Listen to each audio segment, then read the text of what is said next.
So as days go by, things are getting more interesting when it comes to what really happened with Kate Middleton when she left the hospital. Hey guys, it's Marley. Hopefully you guys are all doing well today. Back again with another video. If you have not subscribed, please do click that button. It is daily and consistent content. Comment down below, give this video a thumbs up, and let's get straight into this video.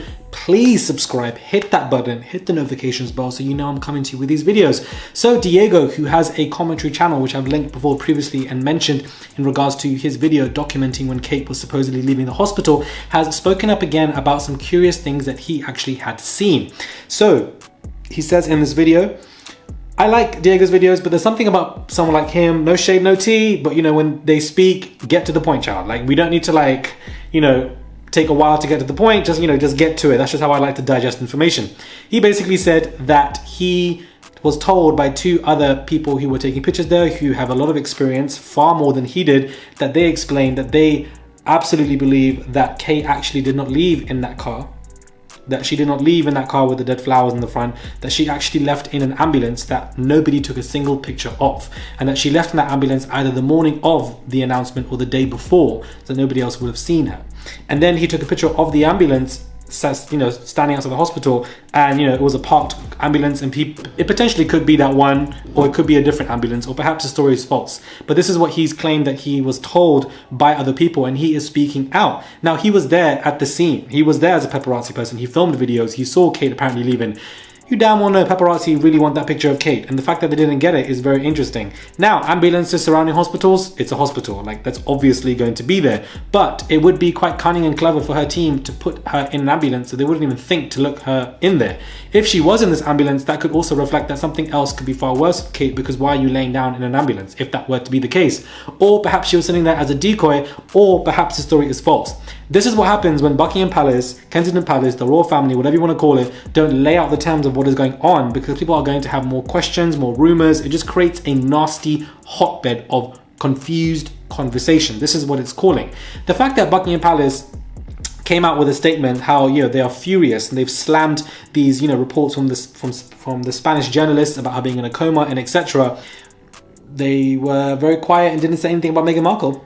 When there's lies being spread about her on a daily or regular basis, there's no statement from the palace refuting XYZ. There's absolutely nothing. Again, showing us that they could have done more for Meghan, but they consciously chose not to.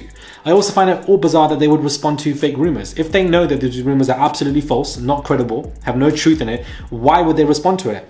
I absolutely believe that when this Spanish journalist mentioned that she had fell into a medically induced coma, allegedly, it wasn't everywhere in the news. It was, in conversation, an article here or there. Spanish journalists and the Spanish audiences were talking about it. It was on Twitter. People were discussing it everywhere, but it wasn't really in the headlines and papers and everything.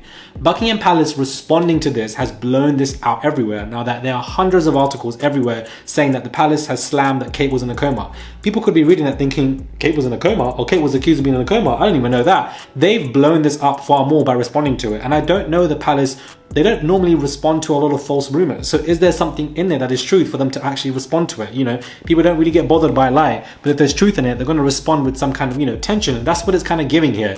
But I would like to really anchor in the point that they are quick to refrain or put down any nasty thing or rumors about Kate or her health, but nothing about Meghan. When she was suicidal, the palace source insiders were like, we don't have sufficient equipment for you, sorry, but they can put out statements for Kate, which I find to be very selective and interesting. Now, with Diego saying that there was an ambulance outside and they believe that she went through in this ambulance before and that nobody took pictures of her in this ambulance because they wouldn't think to do so, is a clever, cunning plan. It could be possible, but it is frustrating that nobody from the palace is setting this out to say what has happened, and if appearance from her would have just helped.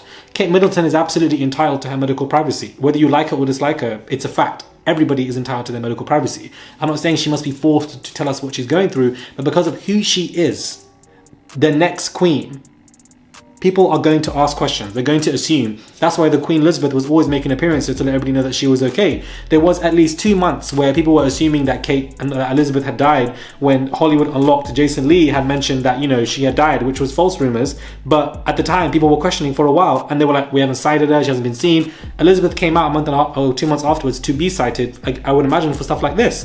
So we know Buckingham Palace have lied. We know that, especially when it comes to Prince Philip, we know that they have lied continuously here and there. So I'm not going to put it past them, especially when they've been protecting Prince Andrew for many a times for the gross things that he's been doing. But if she's been, hiding in an ambulance and that is how she secretly went, it could A, mean that she really doesn't want to be seen, or B, something else has taken place. I just find it bizarre that they're also now claiming that William is to be this, beautiful, solo, strong dad. William is doing what every man should be doing. Point blank, period.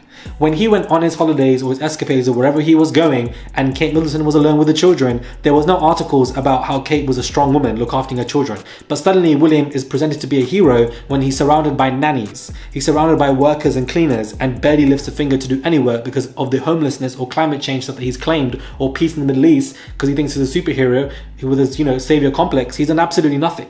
So why is he presented to be this powerful hero who's triumphant through Kate's journey? I do feel like this story also is dripping in a lot of misogyny, not only racism with the fact that Meghan has got nothing in terms of support, but a lot of misogyny. Why is William being made to be seen with this guy with knight in shining armor when he barely even visited her in hospital? Oh, William is going to look after the kids and be a solo dad. That's what a dad should be doing. Hello? Like, I feel like the bar is so low, yet men get rewarded for the most basic things. And I don't understand. There's also an Australian article that has pressed on William with this information, and I'm irritated by the fact that he's getting so much praise for no reason. And I think it's absolutely true. It's so weird. It's so dumbfounding. We're forced to subconsciously digest this information to make him look like a superhero when he's done absolutely nothing. It doesn't make any sense to me, guys. That to me is just very bizarre. Make of this what you will. Do subscribe to the channel, click that button. This Kate Middleton stuff is getting tiring for all of us, but unless the palace actually state what is going on, unless she's been cited, people are not going to rest. Whether they're anti-monarchy or pro-monarchy, everybody's together in union, very confused, and are going to keep asking questions. And she's entitled to her privacy, but when you are the queen or the king or next to be, the UK public are going to ask questions. That is common. You are a public figure that is funded by the taxpayers of the UK, and you're set to be the next queen or king of one of the biggest royal families in the entire world. Evidently, people are going to ask questions. So I don't like it when people say, oh, we got to stop with the rumors, give her privacy, etc., etc. When Meghan and her baby and etc. took place, there were headlines everywhere saying, we pay and you are private, how dare you. These articles were everywhere. The such significant, strong hypocrisy that is showing here is boiling my blood. Like, all this energy that has come up the woodworks for Kate needs privacy, but when it was Meghan, it was she's ruining the family, let's lay her bare out on all of these articles, drag her name left, right and center. She didn't just get any of the treatment that she was deserved. So why should people even have, I don't blame people to have sympathy or empathy for Kate because of, what's going on. It's just that the hypocrisy is insane. For those of you who don't even like Meghan, you can't sit here and say that there's not hypocrisy in their treatment. It just highlights all of this. And I just feel like Palace coming out to state XYZ for Kate. Even they've now updated her pictures on the official website and also updated the pictures of the children as well. A lot of people are assuming that she's passed away or died. I highly doubt that, guys. I highly doubt that she's passed away. I just think something with the surgery went wrong and she does not want to be seen for XYZ. Some malpractice took place, and there's also some, friction in her relationship with William that, perhaps laid to an ending point or something like that. I don't know. I think something like that is going on. Make of this what you will. Do subscribe to the channel. Click that button, guys. It is daily and consistent content. I would really appreciate it. Just one click to subscribe, and I'll catch you guys soon for another video.